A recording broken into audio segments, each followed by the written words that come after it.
Hey, Matt and Janelle here with Sean Harris. How you doing, buddy? Doing great. How are you? We're good.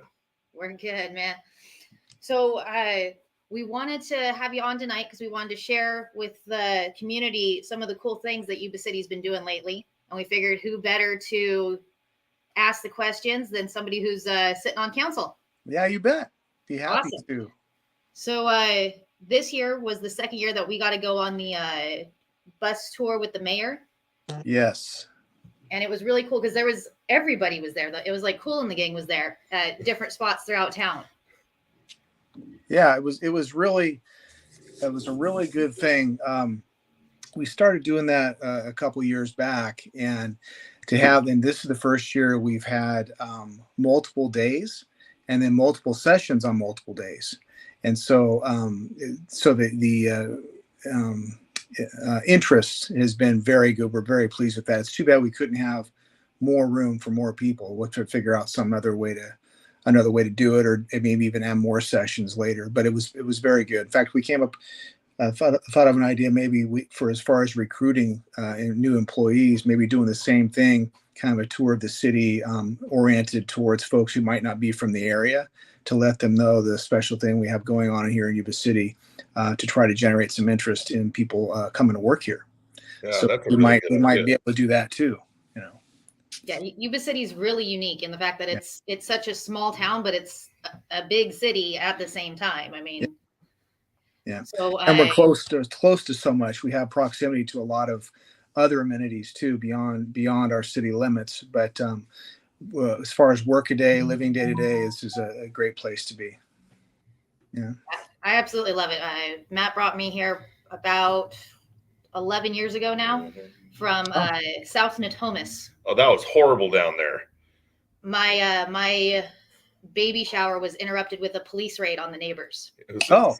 Yeah, that's always pleasant. Yeah. And so moving to Yuba City, it was a kind of a culture shock for me because where we were living, I would call him because I work nights, and I would call him when I got to our apartment, and he would have to come meet me at my car and walk me to our apartment. Well, just for safety. Yeah. We ended up buying ourselves out of our lease like a month early to get out of that area and to come home, because Yuba City's the best. And then coming to Yuba City, and we're just walking around, we're walking through the store, and these people are just looking at me and smiling and maybe even nodding, maybe a little wave, and I didn't know what was happening. I wasn't used to that. It's interesting being in a law enforcement background where people wave at you with all five fingers, Oh, nice. Right. For the most part. Yeah, I didn't even warn her about the chickens. Like, I didn't think it was a weird thing because I grew up here. So, when you're here a long time, you don't notice that we have a plethora of chickens. But she got here and she was like, "This is weird, man." I'm like, "I don't know what you're talking about." So I grew up in the mountains and then in the city. So I grew up with bears and mountain lions being an issue. And then in the city. And so when we came here, our very first night here, we just finished unpacking. We got the baby to bed. We're sitting out on the front porch, just kind of calming down. And I hear a rooster. Cock-a-doodle-doo. I mean, I'd seen chickens. It's not like I'd never seen a chicken, but I thought they only did that at sunrise, like they do in the cartoons. Yeah, they apparently. See, I did too. But oh, see, I'm not the only one. Yeah. And I think that's one of the reasons why you're not allowed to have roosters in the city limits. Wakes people up, But they will do it. I have found I had a couple stray ones across the street from me is actually county, and so they have roosters. But a couple of them got out during a storm. The fence blew down, and I had a couple of them out here in my front yard. And they middle of the day, they would come home. I would come home, and I'd have three roosters or three chickens walking at me with a purpose, Yeah. I feed them, and then when I didn't, or sometimes I did, they would do the cock-a-doodle-doo thing, and it was interesting. But I can understand why people have challenges with them for sure, because they like to leave evidence of their presence, and it can be kind of annoying sometimes. But I think it's pretty unique to our city. Fair Oaks apparently has a good population of feral chickens as well. Oh, I didn't know that. No. We had it for a while there. There was one particular chicken that we could pick out at the Winco parking lot, and my daughters at the time were I don't know, 5 and 8, something like that. Mhm. And Moana had just come out with that little hey hey chicken, and so we had to find hey hey before we could go grocery shopping. Like we couldn't go inside until we found it. Yeah. And that lasted for probably about 3 months. Yeah, and then all of a sudden there was no more hey hey, and we were like, well, I mean, it was a special chicken that probably went through its cycle, you know. Went to the farm. Went back to the farm. Exactly, That's right. Exactly. Right. Took a trip to the grocery store, if you know what I mean. So back on track here, but so going through this bus tour, you're saying that you guys had multiple sessions of it. Did they fill up pretty quickly? So, I mean, we had a pretty much full bus when we went. It was awesome. You know, they did. Our city manager, Diane Langley, I think she told me that the slots filled up within, oh man, I don't want to misspeak, but I think she said within 3 hours. Oh, wow. So it's almost like a rock concert or something, right? You got to get your spot while you can. It's a pretty unique program. I mean, I've lived in a lot of different places, and I've never seen that being offered to anybody. You know, and it's a pretty unique thing to be able to get on a bus, cruise around for a couple hours, and meet everybody that is making the decisions at the city level. You know. Yeah. And we had our mayor put, you know, he stationed strategically folks from the council at each spot, you know, right. So you're greeted, you know, and that's kind of I think a unique aspect too, because people get to meet folks and you're welcomed, you're expected, it's appreciated, and it's just a nice thing all the way around. So yeah, it was fun. Yeah, it was very, very cool. And then some of the things we went over were like the Bridge Street improvements and how the process that's taking, and what can you tell us about that as far as the work that's still yet to be finished? Well, we're going to widen out the stretch between Gray and Cooper still. In fact, we're having a groundbreaking at 9 a.m. on Friday in the middle of that stretch in one of the vacant lots. So it'd be awesome to see you and whomever might be watching. I don't know how many people are, it doesn't tell me, but to show up at 9 a.m. on Friday is our groundbreaking for that. So there's a plan. You can probably, I believe it is on our city website, and it goes down not just simply widening the street, but there's infrastructure, there's sidewalks, it's bike friendly, ped friendly, crossing, more safer crossings, and it's designed to mirror landscape wise that section from Cooper to Plumas as well. And so it's many benefits to that. And the public has had to endure, you know, it's not very aesthetic to see all these vacant lots and houses being torn down, and not to mention the fact that that stretch of Bridge Street will rattle the teeth out of your head if you go over. But we don't want to put a bunch of money into fixing a road. We know we're going to plan on doing it all and doing it all right, and starting on Friday, really. Wow. But it's been a lot of work. Staff's put a lot of effort into it, a lot of planning into it, a lot of feedback. But it's going to prevent that choke point that is created by that. You'll have 4 lanes all the way from the bridge all the way to Highway 99 this way. And then also one of the reasons we for the bridge also is evacuation route. If we have to get out of town, you'll prevent that choke point as well. Not to mention movements of goods and services to and from this side of the river to that one. And there's just an all-around good thing to grow up.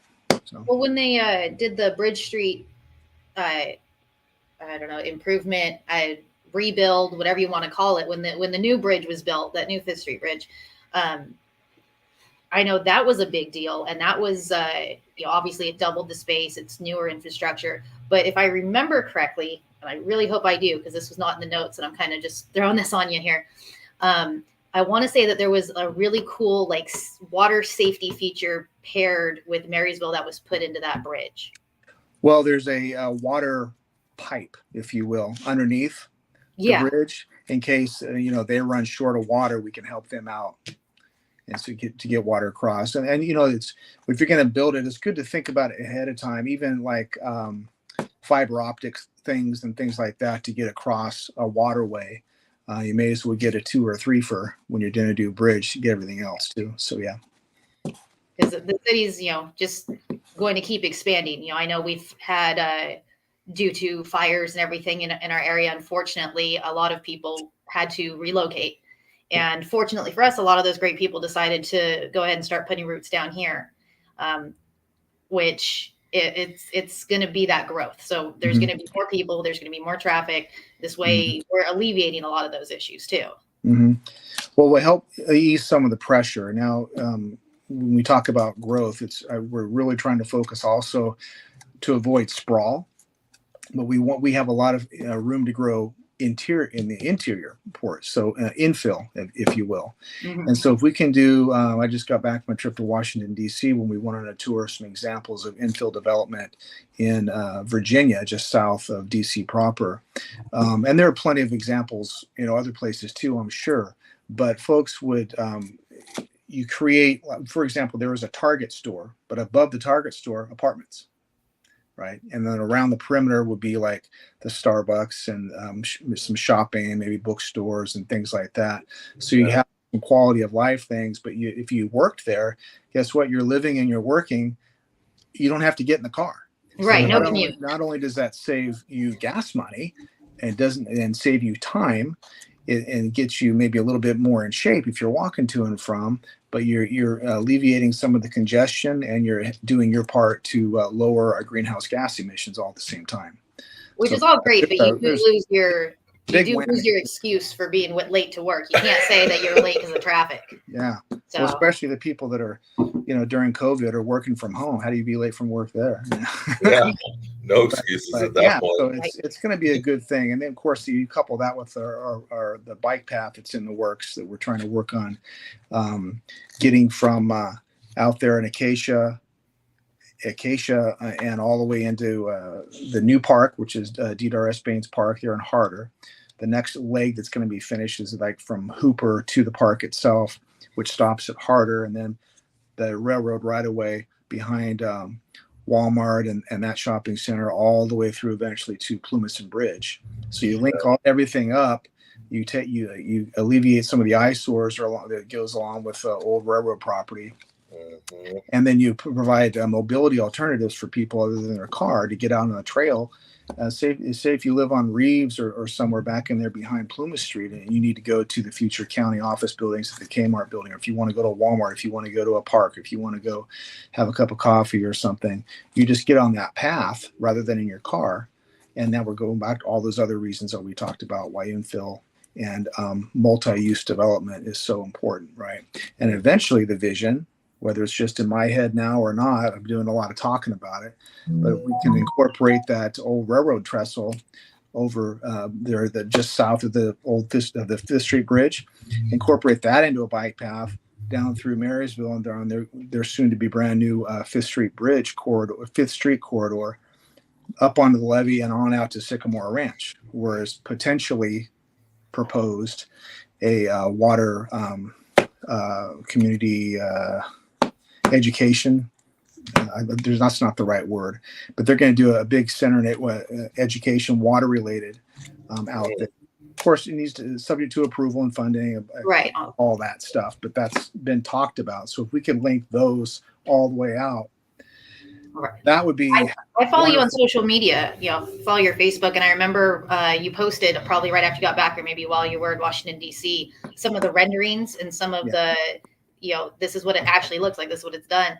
And I saw earlier today, actually, City of Yuba City posted basically a rough rendering of what the bike path would look like all the way from that new park, which I do want to talk about, but from that new park all the way to Plumas. And the city had put on their Facebook, and I wrote it down so I don't get it wrong here. This Saturday from 8 to 12 at the Farmers Market at Town Square. There's going to be somebody from the city there to discuss and hear input and everything about that new bike path, which I think is really, really cool. It really is. It's going to be good. You have the path itself, but then you have laterals, right, to get to businesses and shopping and whatnot, houses.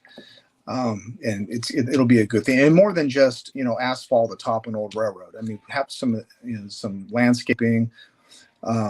And benches perhaps and lighting and things like that to make it really a nice place to be. similar to what I have. I posted there from that spot in Virginia. We don't have enough room there. It's ours isn't that wide, but we have other challenges. First of all, funding, of course, and then getting all of us electeds to agree on how it's going to turn out and what it's going to look like, and we have to get under or over or otherwise around Highway 20 and Highway 99 too. So there's some challenges there, but none of them are challenges that aren't conquerable, and none of them are challenges that we're not willing to take on.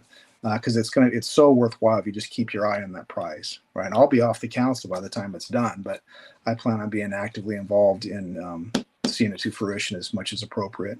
That's awesome. That's amazing. And then, so we talked about that park that's going in. The groundbreaking has already happened. I know there's fences up. I know that there's the big equipments out there. It's going to be a really big park. 5 acres. 5 acres, yeah. That's awesome. And then it's, I'm trying to remember. So it's going to have obviously the barbecue area. It's going to have like the big open field area for sports and all that. But what I thought was really cool that we heard on the bus tour was there's something very, very special about the bike path, not the Sutter County bike path, but like the park itself has a very cool bike path with a very unique feature. What can you tell us about that? Well, they call that a pump track. And so there's different obstacles, or like a say, figure a park course, but for bicycles, right? And so the way they are designed is on the outside, on the perimeter of it, is the easy stuff for maybe smaller kids or people who aren't quite as skilled. And the further you go in, the more challenging they become. And so there's a lot of, you Google pump track and there's a lot of examples of options. But yeah, I mean, and that's perfect link because it's right there at the bike path, right? Right. I'm not going to be able to keep my son out of there probably when it's done, right. Which is fine. Anywhere other than in front of a computer is fine with me. Yeah, right. They do that too much already. But anyway, yeah, it's exciting, and of course basketball, and it'll be a really nice place once we're done. That is very cool. I'm excited for that to open up. My kids they're 11 and 8, so they're just at that point. I'm just losing when it's like, let's go to the park, and they're excited about it. Yeah, it's like they can't go on the same old stuff. They need to have older activities that are more geared towards where they are right now. Yeah, and I feel like this park is going to be amazing for that. I believe you're correct. It's going to be really exciting, and in our pickleball courts that we have over there at San Brennan, that's incredible. That's the fastest growing sport, is pickleball. Have people been utilizing those and getting out and enjoying? Yeah, there's clubs and the whole bit. You can schedule a time online and things like that. Yeah, that's amazing. When I was mayor, we did the first annual, and then COVID killed us, but we did the first annual Mayor's Cup. There was even a perpetual trophy at City Hall for the team that won the pickleball tournament. Yeah. Oh, very cool. So we'll probably revamp that maybe next year with Wade, or after that if I'm scheduled to be. We'll see how it happens. Meet me here in 2024. We'll revive it then, if nothing else. So right, it's just a good time. Yeah. That was very cool. And then something else over by the park, we've got obviously the Walmart and that whole shopping center, and we've got a couple brand new businesses that have just opened up recently in there. There was Crumble Cookies, and then the brand new Sportsman's Warehouse. That place tight. Yes. But something that was mentioned on the tour is that you brought up COVID. Obviously, we all had to go through that. But Yuba City was one of the few cities that actually saw economic growth to an extent versus a lot of places that, unfortunately, so many businesses just couldn't make it without that in-person customer basis. But Yuba City actually saw a bit of growth during that time. Well, we were really surprised. Growth as far as our tax base. I don't know what it is about people wanting to buy cars in a pandemic, but boy, they did. But yeah, it was very surprising. We actually approved the deficit budget in anticipation of hopefully something happening, but it worked out, and we're not alone in that. It was surprising for a lot of people. I do feel for the folks that just couldn't quite make the cut and faded out, but hopefully they'll be able to revamp at some point. It definitely changed. There's some things in the world that change life forever, 9/11 being one, and I think COVID is another for sure. Yeah. Yeah, I'd absolutely sure. agree with that. We Yeah. met a local business owner the other day. I'm going to get her name wrong. Aaliyah, I think. She runs a business on Plumas Street now called Nina Hive. And it's a clothing store, but she bought all of this clothing, like invested her life savings into a clothing store for like clothes that you go out and you wear when you're going out on occasions. You're going to weddings, you're going to whatever, right before COVID hit. Oh, man. Like in January. Yeah. And then COVID hit and everybody's wearing sweatpants. And she managed to, be extremely creative and just absolutely, pulled herself up by her bootstraps and made it all the way through COVID and now has an actual brick and mortar store on Plumas Street. So, I mean, she was at a social media event that we attended, and she was telling us a story. Man, it pulls on the heartstrings, but she stood up and fought back, and now she's killing it. Well, good for her. Yeah. Good for her. It was a very rough time, but so many people like her. I mean, you got to figure out what you're made of, and you got to figure out how creative you can be. Yeah. Well, she's definitely an example. That's for sure. Yeah. What was her name again? Oh my gosh, I'm going to get it wrong twice now. Aaliyah Shine. I'll tag her in the comments at the end because I have her on Facebook. But yeah, she's a mother with 3 little kids, and I mean, she's just absolutely crushing it. But I thought that was really cool. So, well, that's definitely one thing we need is for lack of a better word, higher end clothing stores for men and women. Right. Yeah, there's I think we have Target, we have Burlington, and we have Kohl's, or we're getting Burlington. Yeah, Burlington and Kohl's. I don't even know where my shirts come from. I mean? They just show up. I know where his shirts come from. I just go in the closet and there. I'm under my bed. So Hobby Lobby just opened. Yeah. Talk about Burlington, talk about them all. Hobby Lobby just opened. I know that was when it was announced that they were coming. All the moms groups that I'm on Facebook just went absolutely nuts. Boy, I can understand that. I went in there. It was 3 months had passed, so it's time to replace the basketball shoes. So I was in the mall the other day with my son, and I said, well, you know what, you go pick out whatever I'm going to tell you can't afford, you can't because they're expensive, and I'm going to go check out Hobby Lobby, right? And I can see why all the moms and the arts and crafts people, all the Etsy people are just excited about that. Michael's is great, obviously, all those things, but this one is like, really, it's a lot. It's a lot going on. I'll have to check it out. I'm one of those people that I should not be around super glue unsupervised ever. So I don't do the arts and crafts. I'm more of like a paint by numbers kind of. That's my skill. Okay, perfect. Well, Matt, that'll be a lot cheaper for you then, because they would go crazy if she was into that. Right? It's pretty good. It's pretty good. But I know Burlington's either, but yeah. Burlington. Yeah. Burlington's going to be open up pretty soon. Do you know? I know that they're already hiring people. Do you have any insider info as to when they might actually open the doors? I do not. I do believe it's going to be by this summer. Okay. But I can't really give you I don't recall a specific date. I remember Burlington just being like our go-to spot for baby clothes. Yeah, that, and they had a big and tall section, right?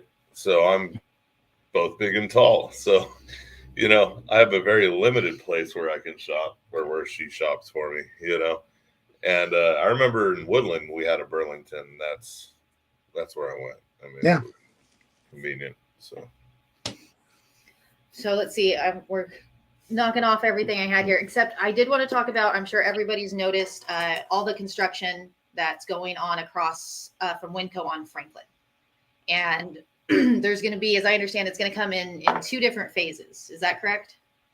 From what I understand, yes. I'm not sure of the timeline on it yet. It does appear to have stalled a little bit. I don't see any equipment out there. I drove by yesterday. But it'll be interesting in that you talk about infill and multi-use properties. On the front, the row of buildings and homes that front Franklin will be down below would be like a working space, so live work thing. Right. And so that ought to be interesting. Definitely something we don't have. I kind of mentioned it before to some consultants we had come through town as far as doing something like that on Bridge Street, and was told that it's not necessarily that popular for whatever reason. I don't recall what she said, but I was glad to see it. Some, we have a dozen or so, maybe a little under units here in town to see if it works.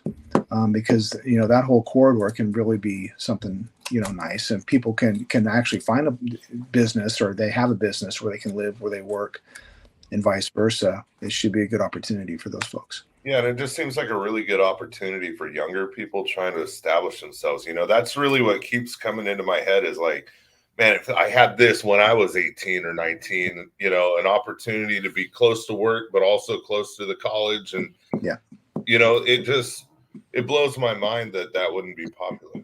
Yeah, I agree. It's going to be a good thing.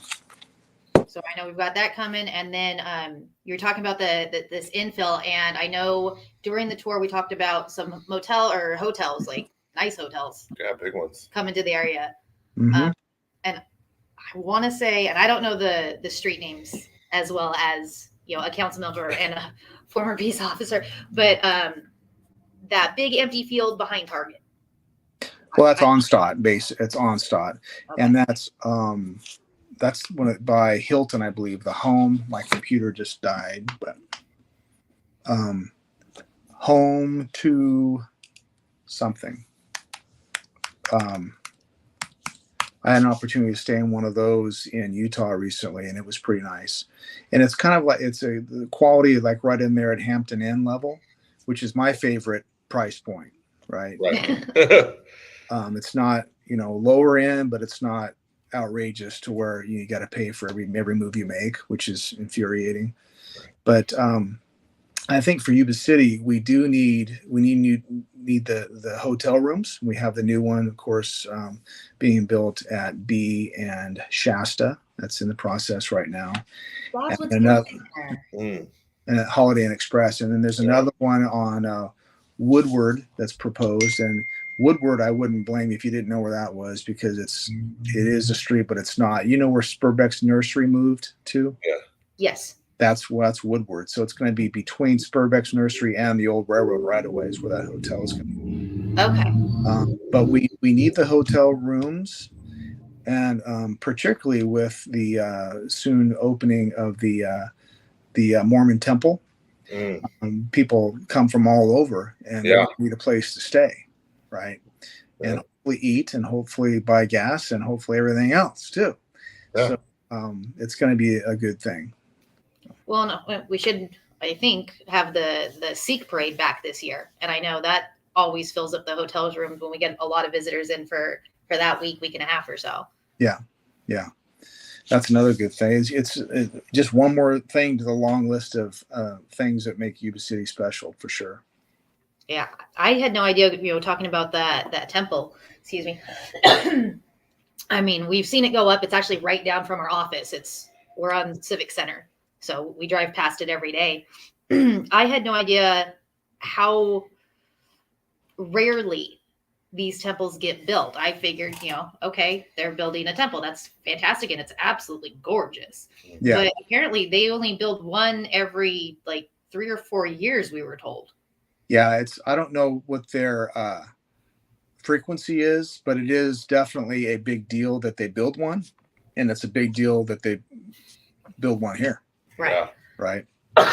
And then, I mean, just obviously the building itself is absolutely beautiful. I cannot wait. I guess they're going to do an open house where everybody's welcome to come in and see it inside. And then after that, it gets, I don't know the proper word, so I'm going to go with sanctified or blessed. I think it's blessed. Yeah. Blessed.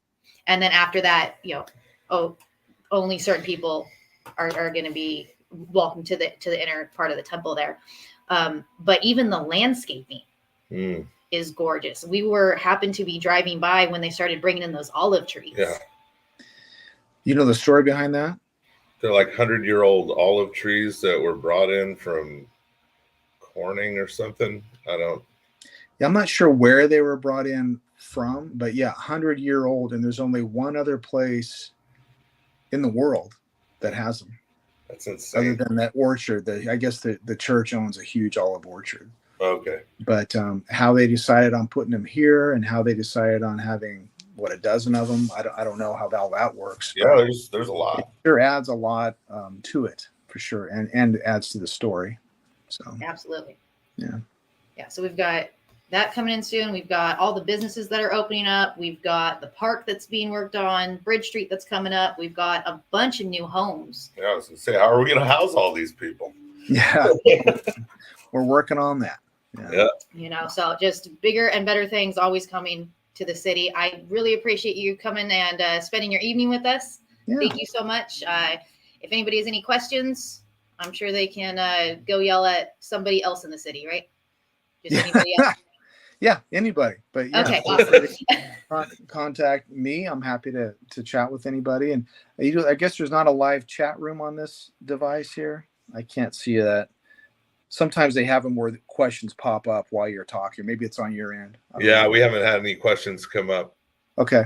But it's all good. Anything comes up We later watch or it. whatever, and we'll see you guys around. Thank you for having me. thank All right, you for thank being you, on. Shon. Appreciate All right. it. Take care. Have a Good good night. night. All right. Bye.